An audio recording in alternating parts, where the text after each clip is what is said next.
Welcome back to Virginia This Morning, live here on CBS 6. Well, there is nothing like having some warm homemade cookies with a glass of milk. You want to grab your pen and paper and get ready to write down this recipe from a popular certified health coach. Take a look. Hi, today I'm going to be showing you how to make flourless, grain-free chocolate chip cookies. And these cookies are amazing. They only have 7 ingredients, including the chocolate chips, and they don't have any refined sugar and no flour whatsoever. So we're going to be making these with some nut butter. So today I'm going to be using some almond butter, but you can use any kind of nut butter you want. Cashew butter works really well. You can also use walnut butter. You can even use peanut butter if you want to use that. And we're going to be adding in 1/3 cup of maple sugar, and I've gone ahead and run that through my sifter just to make it really fine, but you can just use it straight out of the package as well.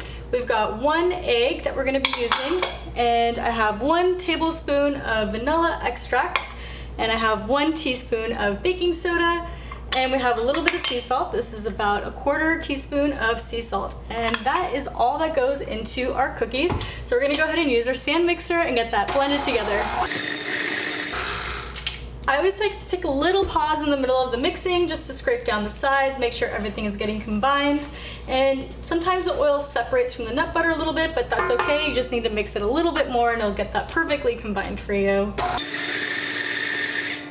All right, our cookies are combined, and now we get to do the fun part of folding in our chocolate chips.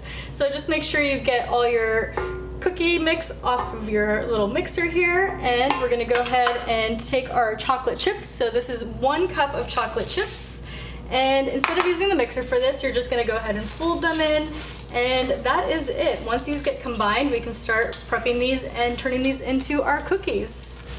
To shape our cookies, it's very simple. You're just gonna use your hands and you're just gonna pull out a little bit of the mix, and I like to just roll it into a little bit of a ball in my hand just to get it a nice round shape, and then just place it on your cookie sheet. I like to press them down a little bit. They should flatten down as they're baking as well, but I like them to be a little more kind of wide and chewy instead of tall and fluffy. So that's just a personal preference, but you can make them however you'd like.